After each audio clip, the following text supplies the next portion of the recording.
Session Yes, now, we'll Ashima. start. Great, awesome.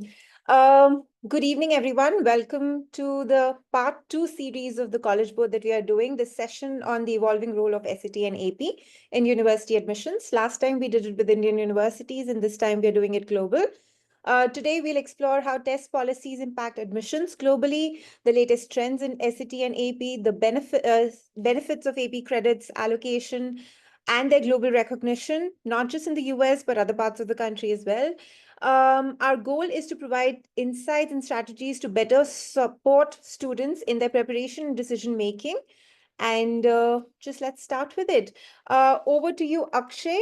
I'd like to introduce him, Akshay Kadam, who is working with College Board as their lead university partnership and looking after the Central and Southeast Asia region. Akshay, over to you. Yeah, thank you so much, Ashima. Hello, everyone. Good evening, and thank you so much for joining us. Let me just try to get to the slides. I have a few quick slides. I won't talk a lot about the SAT and AP per se, but I'll talk about things around it, some trends, and I'll try to do justice to the kind of updates that are expected from me. So I'll also maybe run through some of the slides so that Ariel and Joel and Victoria get a lot more time to talk about it. So I'll try to keep it as short as possible. So let's talk about the testing trends in SAT that we have seen over the years. I hope my screen is completely visible. Yep. So we have seen a growth in terms of the SAT volume. This is again a global number, and from 1.5 we have reached almost close to 2 million plus numbers in 2024. I'll quickly touch upon a few things. Reading writing section, which has 54 questions, 64 minute, 1.19 minute per question. Similarly, for mathematics, it's 44 questions and 70 minutes, 1.59 minutes per question. Why I'm saying this is because I'm talking about the digital SAT. Since last year, SAT has gone digital, and I just thought I'll touch upon it before assuming that it is known. But what I want to specifically talk about, which there's a possibility not everyone of you, I'm sure a lot of you know a lot about SAT already, but I wanted to touch upon the fact that what are the benefits of multi-stage adaptive testing that SAT is. One, shorter test, it is adaptive across modules, so each section has number of modules. Once a student takes a particular module, the kind of difficulty of the question, the kind of question is gauged by the system, and then accordingly the next module appears. So the questions are tailored according to the students achievement in that particular in the previous module. In a sense, it allows students to navigate between the questions inside a particular module also. That is something which is unique to the test, and it is more secure. As you know, it is taken by students on their own laptops, but in a school proctored environment. So it allows disruption in internet connectivity. I mean, ideally it shouldn't happen, but because the test is happening on an app, the answers in a sense are so even if you have a connectivity issue, then there is the exam can be retrieved from where you have um, had stopped at particular point of time. Yeah. And then that allows us for more precise measurement. I'm running through these slides more faster because I wanted to talk a bit more about AP, because AP has gone digital recently. But as you might be knowing, the test preview is available on the Blue Book app, and that's the same platform where the exam also happens. There are full length practice tests. What I wanted to highlight here is that now you can, based on your practice test, you can segregate the questions, you can put them into buckets and then practice them accordingly. So you can generate a set of practice specific questions based on the test that you have taken and accordingly prepare. So you have a narrowed down approach and a more focused approach to the exam. Moving ahead, digital SAT prep. Our official prep partners are Khan Academy. So you whatever material is there, the sample questions that are there on Blue Book. Beyond that, the second place that you should definitely refer to is Khan Academy, and both these resources together are exhaustive enough. So that is a good enough prep for a student to take on the SATs well. Now I'll move to the AP part. AP has these are just for your reference, these are the courses, the subjects that we offer under AP, and these are essentially university college level courses that the students take when they are in the school class 9, 10, 11, 12. So what has happened is when we went digital, okay, so the courses have been prepared by our university partners, faculty members, and AP teachers from these universities, and is now recognized globally. Over 4,000 universities in more than 75 countries use AP scores for credit allocation, for admissions, for advanced placements. So if you see in 21, 22, and 23, over 5 million AP exams were taken by around 3 million students from more than 22 secondary schools around the world. I'm just reading that out. Sounds good. And it was offered in 2024. AP exams were administered by over 3,000 schools outside of the US. So, one of the motives behind us and TOC coming together to do this session was that we wanted to not just talk about the USA and AP and SAT acceptance within USA, but beyond that. That's one of the reason Victoria is there, and whatever possible I can contribute towards the Q&A will be, I'll try to do that from my side.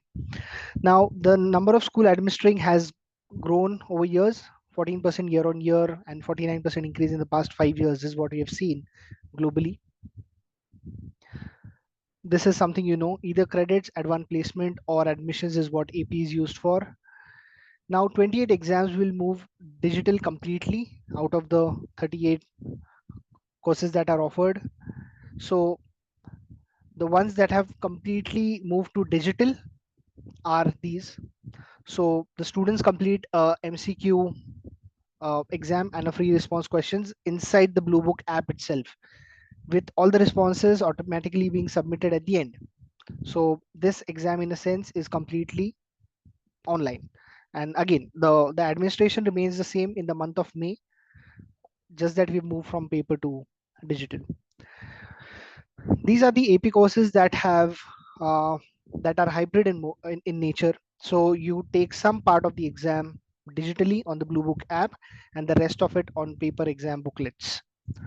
So if there are any specific questions, maybe we can take it towards the end of this session. And I'll be joined by my colleague also. Last time we had our India head Minakshi who had joined us, but this time we'll be having Mehek who leads the K-12 part of College Board in South and Central Asia. So she should also be able to answer these, and I'm sure our panelist will be able to add to it. Yeah.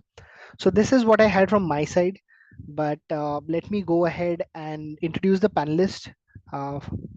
And the first panelist that I would like to, rather we have a quick introduction slide to each of the universities also. So I would like to welcome Victoria Anderson.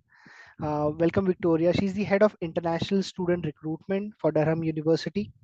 Victoria, I'll have your slide on. Over to you. Thank you very much, and thank you for inviting me to be a part of this. I'm really pleased to be here. So just to tell you a little bit about Durham, so we are one of the oldest universities in England, the third oldest, established in 1832.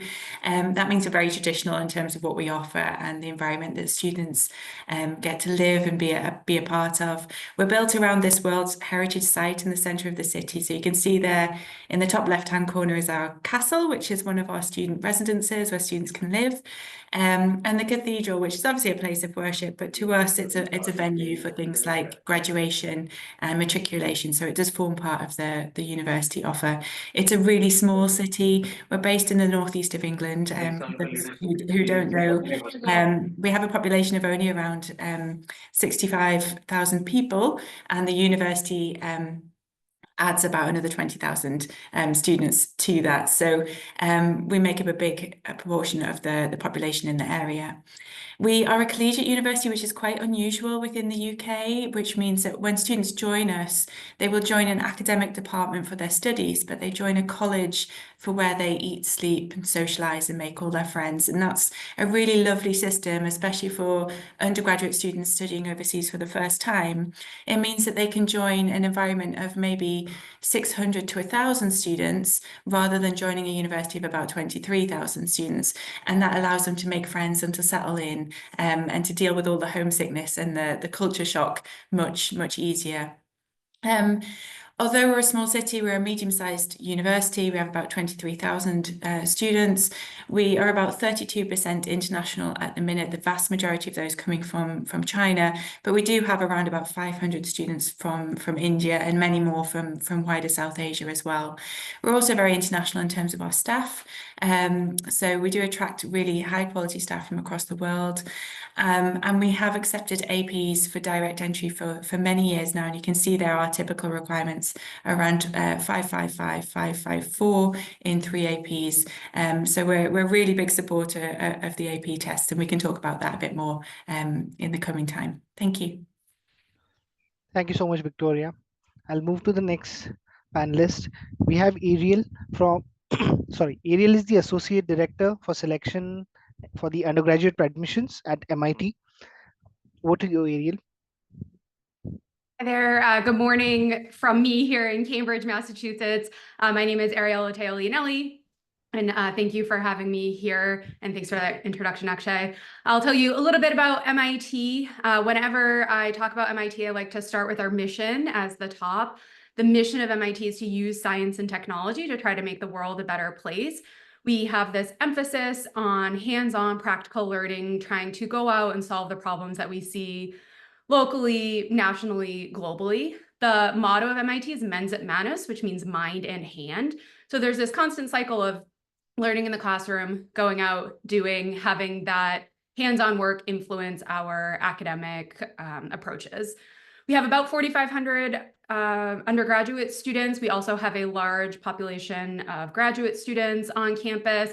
Our undergrads, graduates work together in this collaborative environment where faculty are teaching classes. We're working alongside those grad students in labs to make this community of engineers, scientists going out trying to solve these problems. We do have 5 schools. You heard me say engineering and science a few times. We also have the School of Humanities, Arts, and Social Sciences, the Sloan School of Management, and the School of Architecture and Planning. So while, yes, MIT has many offerings across engineering, students can also come to MIT, study architecture, study the humanities, and there are chances for them to decide as all of our students come in undeclared without a major, and then they have a first year of exploration where they do our foundational required courses before declaring what they would actually like to study. And as I said a few times, that hands-on learning, over 90% of our students will participate in our undergraduate research opportunities program, or UROP is what we call it. That is, again, hands-on practical work that students are doing on campus in our labs. Most of them are paid opportunities that students will learn as they do and then be able to bring that back to the classroom.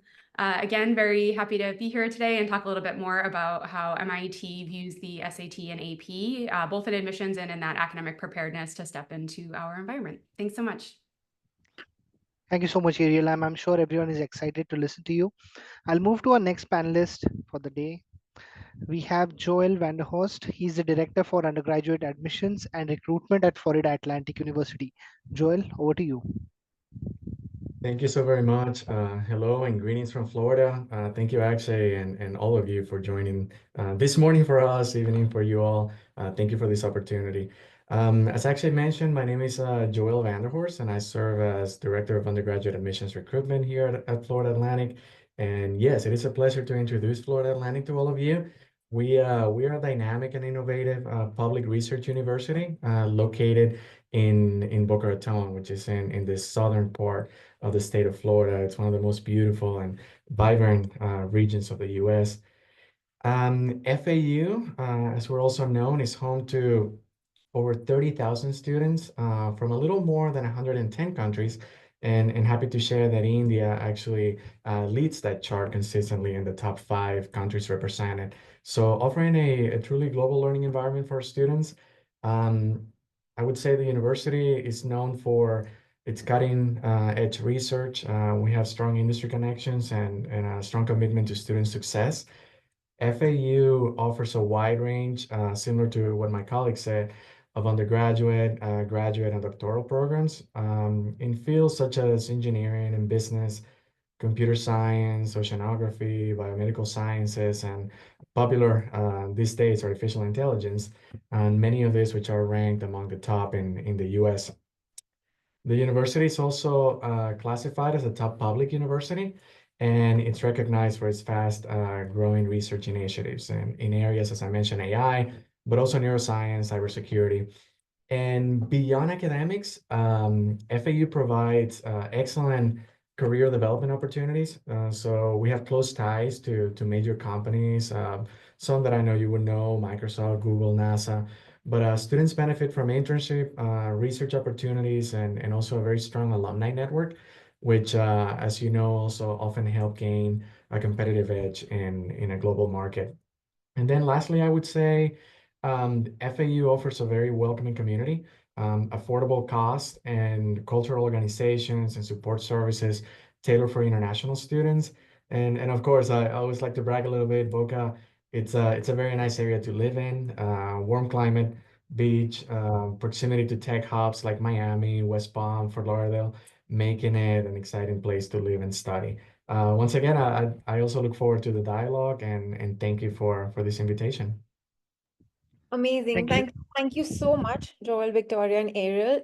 Just to give you a little brief, I am Ashima Sethi. I am the coordinator for University and Guidance Counselor in a school in India, Bangalore, called Legacy School.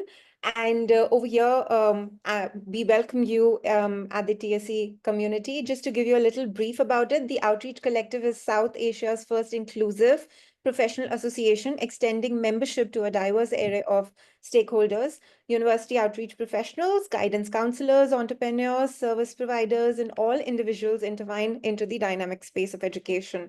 TOC, as the well-known, the short form for the Outreach Collective, cultivates an atmosphere where collaboration, knowledge exchange, and the celebration of best practices in guidance and outreach are integral pillars of our community. With this, I would also like to invite our backbone, our founder for the Outreach Collective, Bhakti Shah, to just give a little insight and highlight about our key USPs for the community. Bhakti. Thanks, Ashima, and thank you all for joining. I know how excited everyone is for this session, so I'm going to literally take a minute. It's important for our guests to have context of why are they here and what is TOC. So Ashima has given a fantastic overview. I'll just give you a few quick highlights. One, the Outreach Collective is South Asia's first membership-based professional development association for anyone working in the space of K-12 and higher ed. It's the first inclusive organization that does not limit membership to certain types of roles or organizations. We have global standards of online and offline learning opportunities, and we do a whole host of retreats at learning retreats at universities across the country, and we've also done some international ones. We've helped startups and service providers in education reach a lot of potential clients by eliminating the challenge of access to schools as well as counselors and universities. And last but not the least, we have a phenomenal senior leadership at the helm that literally leads some of the leading organizations in the country and globally. So with that, thank you all for being here, and Ashima, right back with you. Thank you so much, Bhakti. So just jumping onto the conversation, it's very interesting to see Durham accepting SATs and APs. Why interesting? I'm saying this is because I myself am a college counselor for over 10 years, and I have been associated with College Board.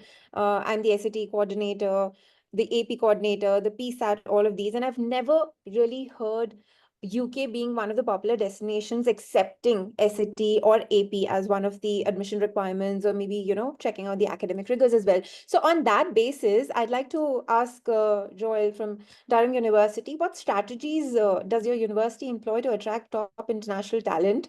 And how do SAT and AP programs factor into this particular effort? Sorry, Ashima, sorry to interrupt. It will be Victoria who will be taking the question for Durham. That's fine. I'll pick it up. No problem. It's okay. Thank you so much for the question. And I agree. Long day. It is strange for UK universities, I guess, when you're thinking about the APs as usually an American qualification, but it is something that we've accepted for many years. In terms of strategies for recruiting top talent, we have previously relied very much on our reputation and our ranking. We're top 10 in the UK, usually sort of top 5, and top 100 in the world. But as I'm sure you're aware, international recruitment is becoming more and more competitive, and so we're having to be much more proactive in terms of what we do and how we support our counsellors, but also the students as well who are considering Durham or the UK more generally. So on a really basic level, obviously there's digital marketing campaigns, there's all the events and fairs and school visits and things that we attend. But what we found in terms of dealing with the really sophisticated market in South Asia is that students need a high level of interaction. And what we're trying to build into our model is this one-to-one interaction with both counsellors and families and students themselves. So we've invested in an in-country team as well as a Durham-based team, and every undergraduate applicant gets the offer of a one-to-one interaction with a member of staff to ask whatever they want, no matter how crazy they think the question is. That's obviously quite time-consuming, but this is a massive investment for families and for students in terms of time and resource. And so that's what we think is absolutely critical. Obviously, in terms of doing that, we have to target our activity. And so we look at key feeder schools that are developing and sending the right caliber of students. And for that, it's many of the international schools or schools offering international curriculums, such as APs. So we find that these students obviously already have an international outlook. They're thinking about studying overseas, many thinking about the US, obviously. But they are open-minded, and they're open to considering something different. And so what we like to do is try to foster those relationships with those schools through developing relationships with the counsellors, and then the counsellors move around to different schools, different regions as well as time goes on. And so it's great for me to be here today, and I'd like to keep in touch with the organisation, with TOC. Perhaps you can come to Durham for one of your sessions as well, and your breakaways. That would be great. In terms of how APs fit in, we really do value the qualification. We, as I said, have accepted it for many years. We know the students are coming with the right rigour, the right background to thrive on our courses, and standardised testing really enables us to assess applications quickly and fairly. We receive thousands of applications for undergraduate programs. We know, particularly in South Asia, turnaround time is quite key in terms of converting those students. And so if we have a standardized way of being able to assess the quality of students, we can make offers fairly and quickly and meet the needs of those students coming through as well. So hopefully that answers the question for you. Absolutely. And thank you so much for sharing that. My next bit would be like, of course, IB and Cambridge, both the curriculums are regarded as international curriculums, and they're college prep level curriculums. Can you share a little bit insight over how AP is regarded by most universities in the UK? And we are aware about US, but precisely regarded by most UK universities in terms of their equivalency in rigors, compared to IB as well as Cambridge, the A-level, the AP exams compared to the A-level exams. Yeah, definitely. I mean, so for within the UK system, that most students will normally just take 3 subjects. They narrow down their choices very, very early, and then they will choose one degree subject, or maybe it's a combined subject at degree level. So we're used to students maybe just only taking 3 or 4 different subjects at high school. So APs for us is absolutely fine. IB is great, it's much broader. But for us and for many UK institutions, students are coming with 3 APs. If they're achieving them at the right level, 4s and 5s, we absolutely equate those to A-level standard, and students would be made off the back of that. And my team manages that qualification equivalency across the university, and so we're regularly benchmarking our entrance requirements against our comparators. So I'm very confident in saying that this is standard practice across the UK. Obviously Durham is my background, but we know that to be competitive, we're looking what others are accepting, and so it's very common that others will be accepting 3 or 4 APs in place of A levels. There are subject requirements. So for us, for example, if students had to take a maths A level, we'd be looking for calculus BC for them to be able to equate that at a similar level. And sometimes there are areas where we can't equate particular subjects, but we try our very best to do that. And the students who come in, you know, they've got that rigor, they've got the depth of knowledge, and they're able to thrive within the university environment. Also, because of the way it's taught, you know, taught within English, we don't ask for IELTS then off the back of that as well, which is another barrier for many students coming into UK institutions. But it removes that barrier completely if they've already studied in international school in English as well. The other really good thing, which Ashke mentioned slightly before, is we haven't experienced fraud within these qualifications, and it is something that's becoming a concern across other qualifications coming into the university, and being able to assess students on the basis of fraudulent documents or fraudulent qualifications is not something that we've ever experienced with APs previously. So that gives us a level of confidence as well in terms of making offers. Beautiful, beautiful. And if I can just ask one more question as a counselor, you know, because I also have CBSE counselors and ICSE counselors with us over here. And I'm so sorry, Akshay, to take your time. But interestingly, tell me something. If a student has taken 3 APs, is what you're saying. So say calculus BC, and then with that, you know, say business studies or economics, macro, micro, or statistics, would that qualify them as a curriculum, having 3 APs to apply to a UK university or say Durham? Absolutely, yes, absolutely. So for us, it's just the standard equivalence against A levels. So we just ask for 3, and that is fairly standard across the UK. I mean, I know Oxford, Cambridge, some of the London universities might be slightly different in terms of the requirements, but many UK universities are used to working with the APs from the US market, but also now more widely through international schools. So absolutely, that would be a perfect grounding for students to apply to Durham. Great, interesting information. I'm sure not just for me, but also my other counselor colleagues. Thank you so much. Thanks a lot. Akshay, over to you. Thank you so much, Victoria. That was very insightful. I actually have my next question, which I'll be posing to Joel from Florida Atlantic University. Joel, I have 2 parts to the questions because I don't want to interrupt you later on. So I want you to talk about how SAT scores are required by institution, by your institution, and let's say institutions in Florida, for that matter. And is it just for admissions, or do the scores also factor into the course placement? Yeah, that is about the SAT. And in terms of the AP courses, what benefits do the students receive in terms of credit allocation, course placement, and so on? Yeah. Over to you, Joel. Yes, thank you, Akshay. I guess yeah, I'll start with the requirement at the university, but beyond the university, the state. So in answer to a quick answer to your question is yes, SATs are a requirement for admission at FAU, and it's actually mandated by the State University System of Florida, meaning not only FAU, but any of the 12 state universities spread out throughout the state. And however, I would say that beyond just being a requirement for admission, I think the SAT serves multiple purposes.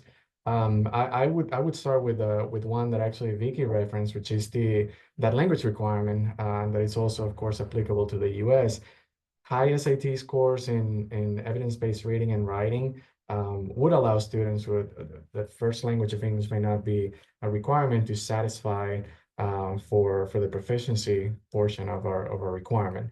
As it relates to admissions, and yes, we do consider other factors, of course, GPA, grades, and coursework, and so on.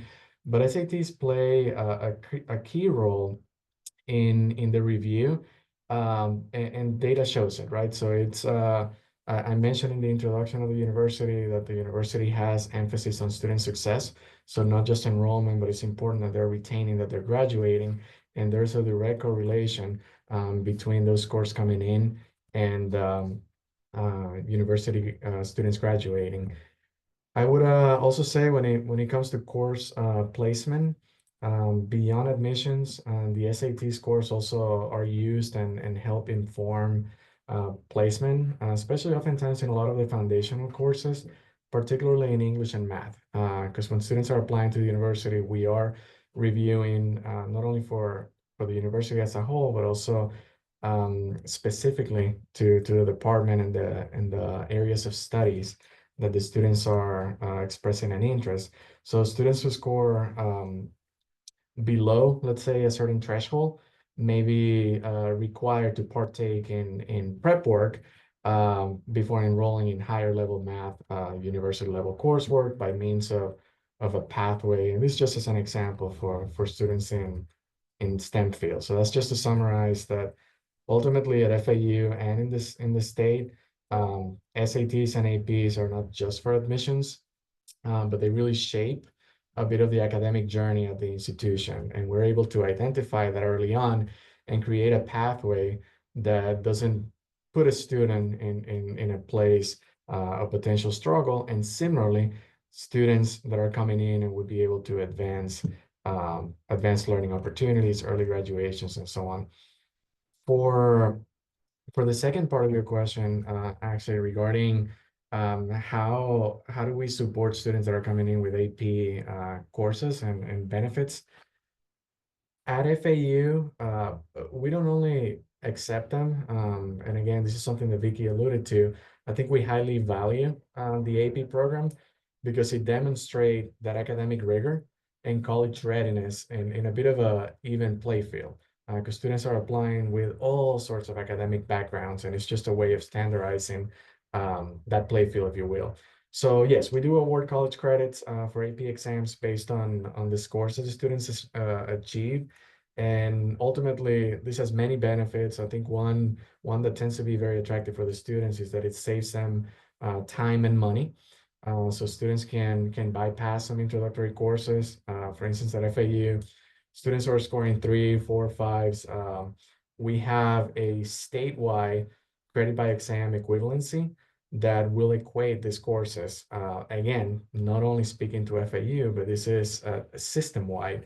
So there's consistency for the degree planning. So as an example, a student that scores well, let's say in an AP Calc, would receive credits for Calc 1. And that particular student, of course, with higher levels of courses, goes with a little more flexibility into the degree. So, and lastly, I would say beyond credit allocation, the way that we support students coming in with AP, when it comes to academic advising, personalized course planning, and that's not only to ensure a smooth transition into the university, but it also means that students that are coming in with AP coursework can graduate earlier.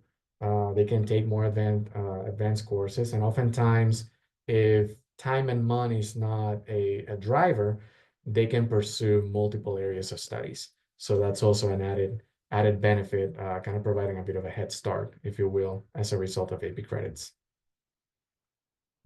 Makes sense. Thank you so much, Joel. That was quite informative and quite unique also. So I guess that was very helpful for all the counselors out here. Ashima, I guess you have a question for Ariel. Yes, I do. But before that, it's a great point, Joel, because not just in college, but also in high school, even if we are doing in A levels or say IBDB program, we do recommend students who want to build a vast academic rigors.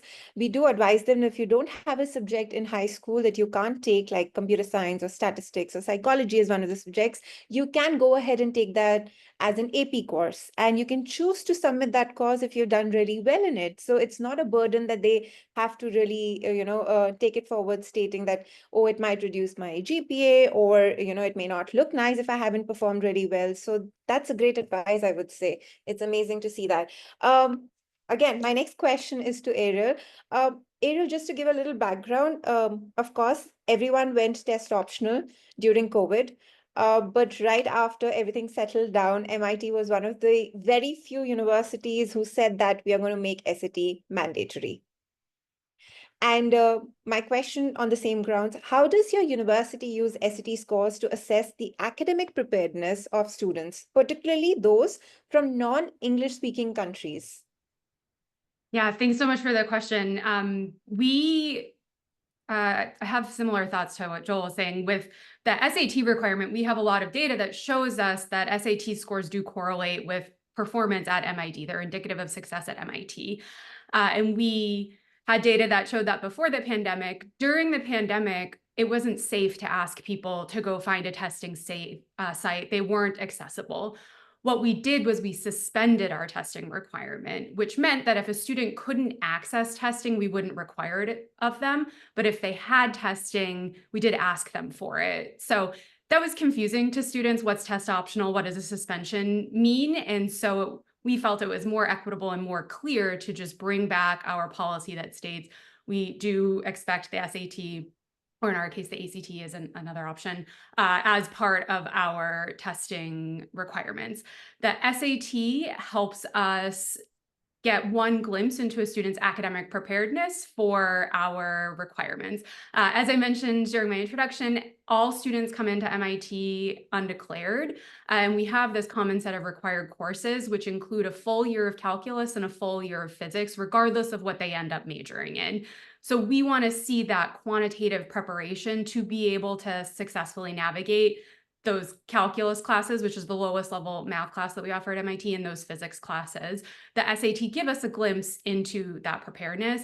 And APs do as well, which I know you didn't ask me, so I'm going off book a little bit, but the AP also gives us some insight. And actually, I was so pleased to hear you mention Khan Academy, which gives students access to some of that material, also gives them prep where if they're just excited about it and maybe they don't have access to it, or they are taking it in class and want to supplement, there are ways to continue finding this material and enhance their learning through the College Board and through their partnership with Khan Academy. So we are also big fans of Khan Academy. For non-English speaking countries, the reading and writing section, of course, is one thing we can look at and think about that prep for an English speaking college experience. We do recommend students take an English language proficiency exam also if they've been using English for fewer than 5 years, or if they don't go to an English medium school. So being at an international school, taking AP classes taught in English, that is another way to show that prep. And then we wouldn't ask a student to also be submitting one of those English language proficiency exams. So hopefully I covered the questions you had and gave a little bit of an insight into how we think about the SAT. Absolutely, absolutely. My second part of the same question would be to all the universities. If you can provide us with some examples on how students who have taken SAT and AP courses and have been admitted, of course, to your universities have benefited from these programs in terms of academic preparedness and college opportunities, the opportunities available to them at the university itself. And what are their outcomes? Are they different from students who have come without that, without APs? Yeah, maybe I'll kick it off. I'm off mute already. So we do require the SAT, like I said, so we're looking for that for every student. And I think it's a really great opportunity for those students who don't have access to advanced coursework. They don't have APs available to them. It's a tool for them to demonstrate to schools what their academic ability is that is a little bit more accessible than some of those other advanced course offerings that some students they don't have access to it. And this is another avenue for them. So I think we see it as a way for students to make themselves known to universities with this SAT score, to show their prep in that way, and then to be able to come into an institution and take advantage of the resources that they're able to offer them. So maybe I'll hand it over to one of my colleagues to speak from their perspectives. Yeah, I'm happy to follow on from there. So we do look at SATs, but SATs are not asked as part of our entrance requirements. So a student can't just gain entry with SATs, but APs, they absolutely can. And I think what we find from the students who've taken APs is that they have this understanding really of a deep work. So that what they're asked to do in the coursework mirrors what they're asked to do in university coursework, and helps them to develop that critical thinking, the problem solving, time management skills, everything that's critical, be able to self-manage themselves when they come to an institution like Durham. We for some of our courses, it might be sort of only 8 hours of contact time a week. So being able to self-study and to manage that time is absolutely critical. And we find that students who have done something like APs or the APs or A levels, it really equips them well for that transition and enables them to thrive when they come here.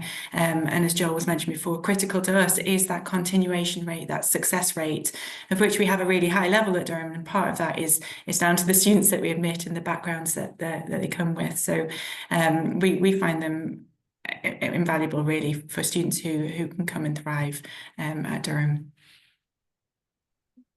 Yeah, I would echo what my colleagues said. The one thing I would add is that, I referenced the flexibility kind of when they're transitioning to university, but I think that flexibility also, it's reflective of their experience throughout, especially when they're bypassing some intro courses. It allows them to take a earlier dive, if you will, into other academic components of their experience, such as research opportunities or internships. And I did reference the multiple areas of study.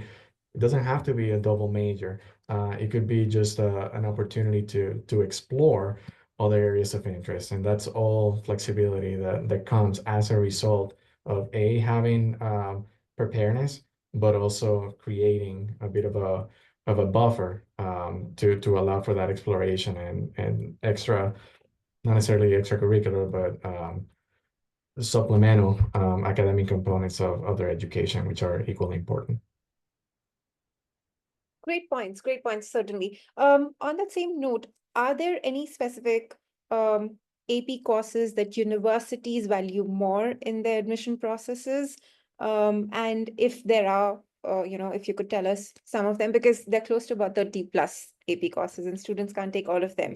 But then if they're doing a curriculum, say in A levels, 3 subjects, and with IB, 6 of them, 3 HL, 3 SL, what are those few of them that probably would add value to their admissions process? I mean, for us, we outline everything on our website. We do have prerequisite requirements that students have to have taken particular courses. So, for example, if they do want to do a course that requires mathematics, they would need the calculus BC.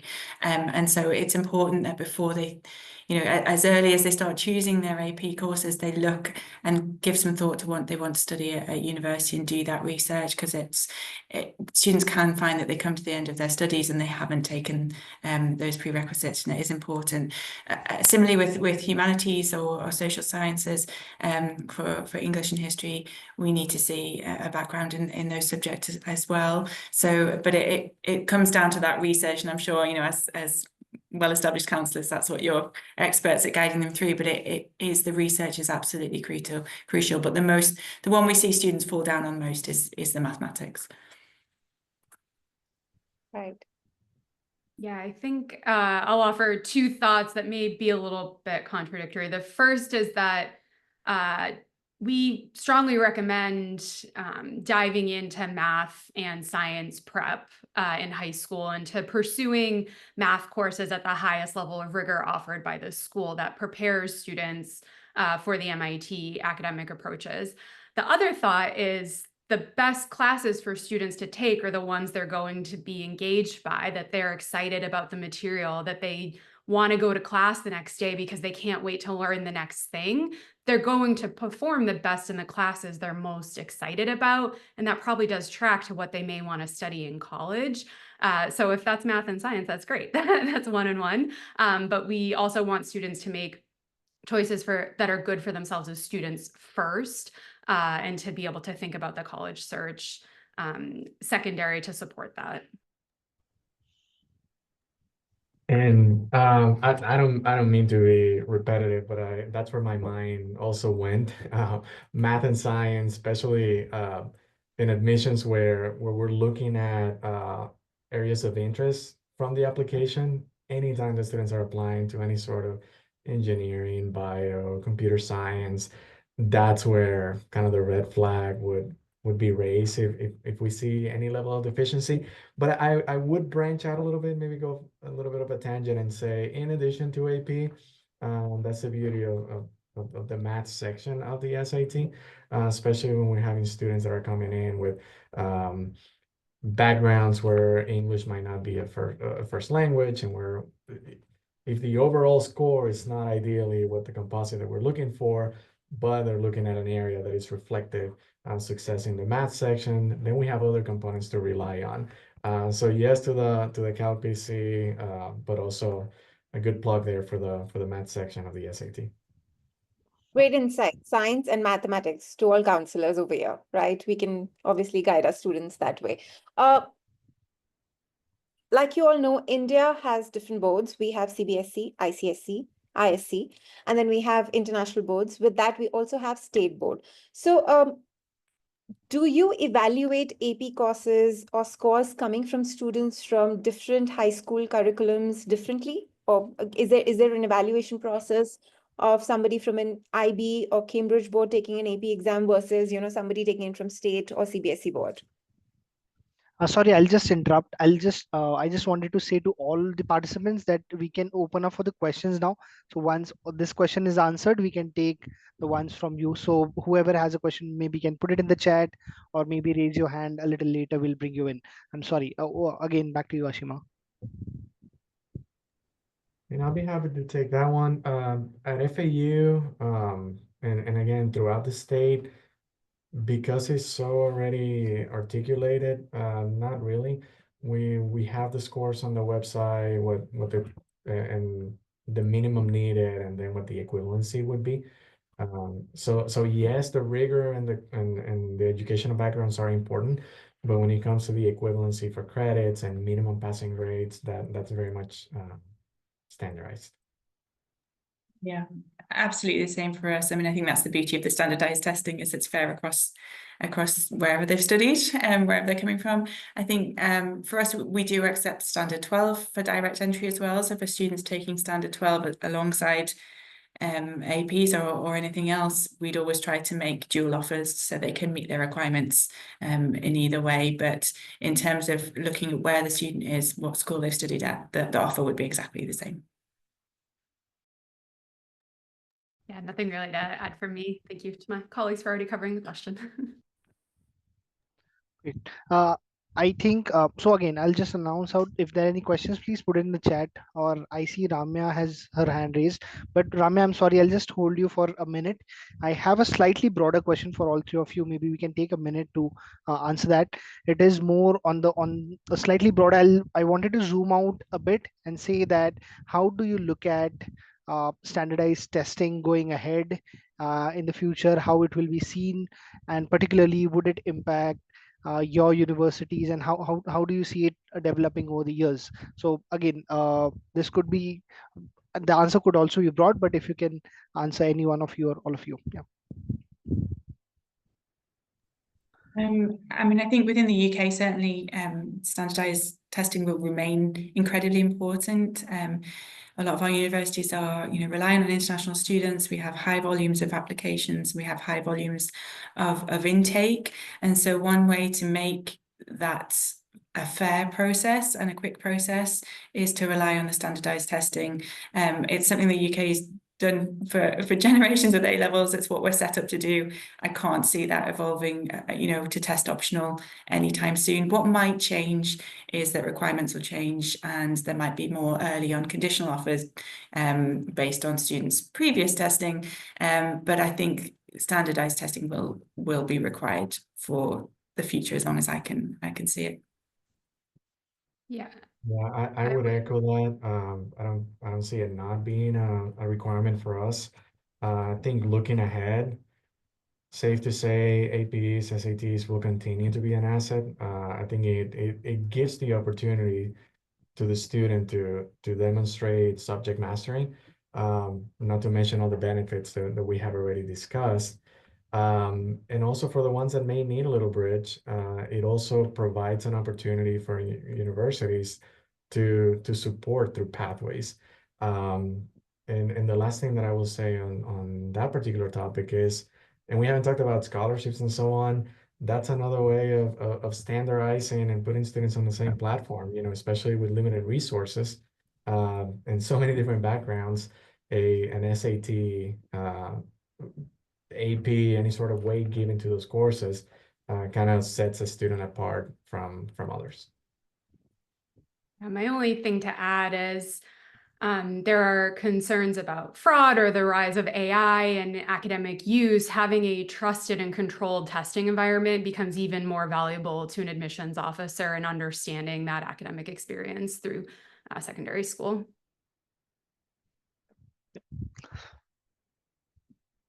Thank you, all of you. Ramya, you had your hand raised. If you want to unmute, and please go ahead. Yes, thank you so much. Thank you for this session, TOC, Ashima, Akshay. So actually, I'm just going to put MIT on the spot here. So Ariel, maybe I kind of like, it's an extension of Ashima's question, right? So what we see is, of course, for the Indian board students, there is a clear advantage to taking the APs. And I know MIT provides credits only for AP math and physics, right? I mean, or A-level math and physics or IB math and physics. But for these other subjects that students may take, what is like, how do you treat it in the evaluation, especially given that you don't have credits for for any of those courses, you don't provide credits. Like what factor does it play in the holistic evaluation process? And the subtext of my, and I'm just going to, like now I'm just going to explicitly say it, the issue we all have as counselors is that the US admission system, especially with highly selective universities like yours, it's become a, it's just become like a more is better kind of mentality. And especially as school counselors, and I know this is a, mixed group here. But I feel like generally as counselors, I think we struggle with this because kids hear that, oh, and there's so much correlation anecdotally, right? Oh, this kid got into MIT and he had like 5 APs or she had 6 APs. And so I'm going to just pile on AP after AP, start taking it in 8th grade, 9th grade. That's the new trend. There's easy APs, hard APs, take it in 9th, take it in 8th. And so what is like, I mean, just what is a highly selective university's take on this? And I know for a fact that some universities, they only accept APs if it's offered as part of the student's academic coursework. I know this for a fact, and that's a nice policy because then, you're just saying, look, if it's not offered as part of your school, we're not expecting you to take it. But I know a lot of universities don't. So where does MIT stand in this? Sorry for the long question. I'm not sure I fully got the question, but I'm just going to say a bunch of things and then you can let me know. No, basically the fundamental is how do you treat it in the evaluation process, given that you don't give credits for most of these? Okay, APs. so a couple of things. So when we are reading as admissions officers, the applications, we're looking for those demonstrations of academic preparedness. That does include the humanities, arts, social sciences, subjects outside of math and science, which are also required classes at MIT. We have a communications core that is required. So we're looking at the full picture, demonstrating knowledge over math and science does weigh a little bit more in our evaluation just because many of our majors are more focused on math and science, but it doesn't mean that English and history and those other classes are not important. When it comes to awarding credit, the admissions office is not part of that process at all. Each department at MIT determines what they will or will not award credit for. So students can go to the MIT credit transfer if you put it in your favorite search engine. And there are some policies that are published. Like if you get a 5 on this exam, you can test out of this. That does not mean that those are the only things that students get credit for. Those are just the published policies. Otherwise, students will submit what they have taken to the departments, and then the departments review it on a case-by-case basis. This is the same for AP, other types of advanced coursework. So I can see how that's confusing because the website says, okay, if you get this, then you get that. But there is another process that students can still get credit. We also have something called the Advanced Standing Exam, the ASC, which students can basically take the final before the class is how I describe it. And if a student passes the ASC, they can also test out of a class that way. So at MIT, regardless of the subject, we never want to hold a student back. We want them to be in coursework that challenges them, that helps them grow. But we also want to make sure they have that same foundation in the way that it's taught MIT. To comment on your other point, I hear that this like race of admissions, more. And I think we see that and we want to be good partners and to tell students to make good decisions. That's why I always try to emphasize, make decisions that are good for you as a student, not for what you think it's going to look like on an application. Because if you spend all of your life more because you think it's going to result in something on your application, then you might look back with regret. So the best thing that I can recommend to students is to pursue to the highest level the things that you are most passionate about, and you will never regret for a minute spending time on those things. Thank you.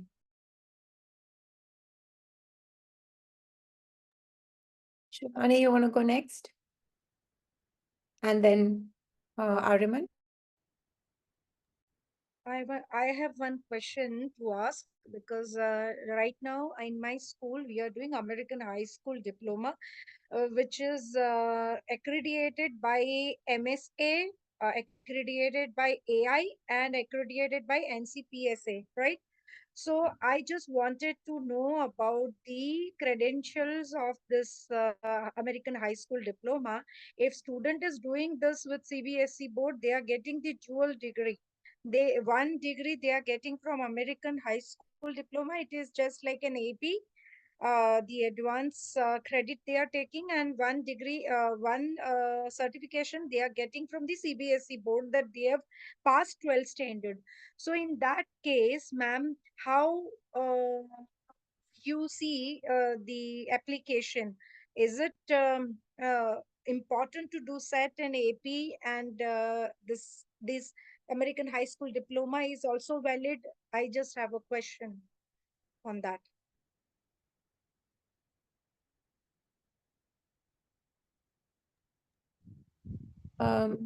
So sorry, can you just brief your question because there were too many parts to it. So I just wanted to know about American High School Diplomas credentials.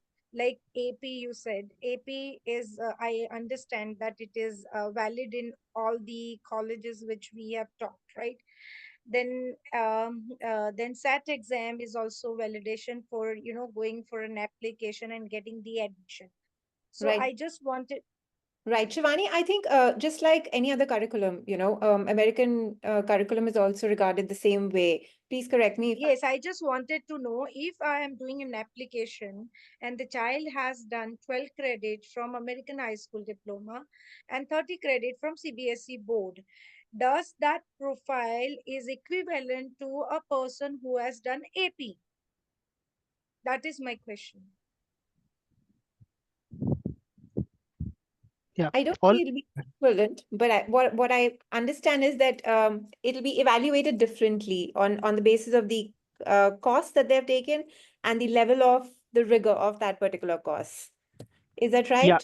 yeah, it also would depend on, I mean, it's the university's purview, so it would differ from university to university. I think so that's exactly where it's a more specific question when it comes to the colleges that are being considered and so on. Right, Yeah. exactly. Yeah. So maybe we can move to Aryaman's question, and Yes. we have already exceeded the time by a minute, so if it would be great if we can, Aryaman, a quick question, please. Yeah, good evening. First of all, Ashma and Akshay, thank you so much for organizing this, and Victoria as well, and Ariel giving in your expert insights on this. So I have two questions. I won't take much of your time. So one for Victoria specifically. So if you're talking about if somebody is giving three APs and they'll be getting direct entry. So what does that direct entry mean? So even if he or she, do correct me if I'm wrong, even if he or she isn't attending like or haven't taken any subjects in their school, attending any school at all, if they just take any three APs, would they be eligible for an admission in that college? I mean, I just had a little bit of confusion on that side. So yes, so if a student applies to UCAS and they state that they're taking three APs, and if they have any prerequisite requirements for particular subjects, they're taking the right subjects, then the offer would be based on the APs only. We don't state APs plus completion of Standard 12 or APs and completion of American High School. It's based on the AP result really, and it's quite high, so it's usually 555 or 554 in those areas. Obviously they'd also then need a reference and a personal statement, and the reference hopefully would explain, if the student's homeschooled or what their educational background is. Okay, yeah, Clear. Thank you so much, Victoria. And the last question, of course, it's a very general question. So most of the students or most of the parents that ask us, counselors, that what is the benefit of taking an AP? So they would how to strike a balance. So the basic idea is even if you take an AP at the earliest, it would show rigor and your zeal to dive more deep into your subjects, or to take or to decide your major and take APs according to your major. So is it important to like attempt unrelated APs to your major and score high in them, or to take related APs and I mean score medium or like 4 or 3 in them? What would be beneficial? Um, sh- shall I repeat myself again? Yeah, Ariman, was that directed to anyone in particular, the question? No. It was just a general question. I mean, okay, the gist is it okay? What would be preferred? Taking unrelated AP, so if you're going for a STEM field, of course, and taking English, or maybe just an easier AP and scoring high in it, would that be preferred? Or just taking like a calculus or more preferred AP for your major, or scoring maybe like a 3 or 4 in that? What would be preferred? High scores or uh, like relation of the AP subjects to your major? I just add, Aryaman, that again, this is again subjective, and also I would say depends on the university. But if you ask me, from whatever little experience I have working with schools and universities, I would say it would still be a more relevant course, because the whole idea of the AP courses is to test your the rigor of your preparedness for that particular course when you are in the, I mean, before you get into the university. So I would say a relevant course versus a score is what I would say. Yeah. I think they've So already gone overboard, but just to give a point of view from a counselor, like you said, you're a counselor. I do not suggest to take courses on the basis of what's most popular. What I suggest them is that you have an option of taking AP courses from grade 9th onwards itself. And if you want to explore more like, an AP psychology, AP stats, AP micro and microeconomics, you can always do it in grade 9th and 10th just to explore your foundation and also going forward. But then if you want to look at more precise subjects to probably build your academic rigors, then in that case, calculus BC, because it is a tougher subject, let's put it that way. And if you've already studied grade 10th and 11th, makes more sense for you to take it at a later time of your schooling, maybe a junior or senior year. Similarly, taking physics, because physics also has 4 into it. So deciding on which one do you want to go for and what's your major criteria. Is it more to evaluate and build a foundation in a particular, or is it to build an academic rigor? Completely depends upon person to person, I'd say. And that's how you can advise them to take an AP course. Thank you so much, Ashma. Great. Thank you. Thank you so much. Thank you to all the panelists who've come and taken their time out. Some of you right after your breakfast to answer our questions and be part of the community session. And thank you to all the audience as well. I would just request our panelists to stay just for a minute. Yeah, that's about it. Thank you so much. thank you, everyone. Just in case, maybe if One I can one help in any question, of the Akshay. questions. Good Uh, evening, Akshay. One question I have. yeah, I actually posted my email ID for the same thing. If you can maybe write to Okay, that's me fine. and I That's fine. can I take will it. mail Yes. you. No I'm so problem. sorry, but No will problem. have to close this. Yeah. No problem. No Okay. problem. Yeah. I will mail I you. just posted my email ID for that. Yeah. Thank you. Sure, Thank sure, you. sure. Thank you. Thanks.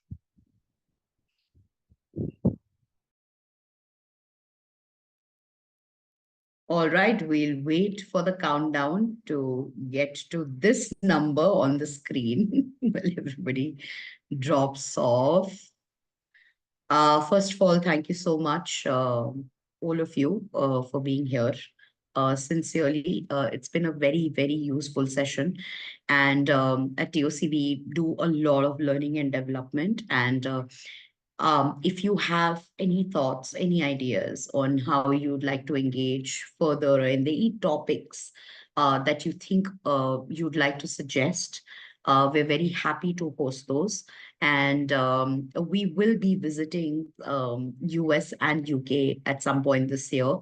We have a whole host of independent counselors that are very excited to sort of visit universities because traditionally they've not received the same inclusion and approach as school counselors.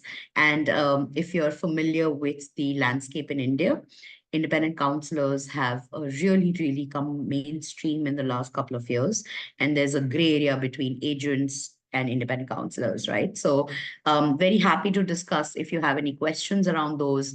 I know there are a lot of policies within institutions about who to engage with and how.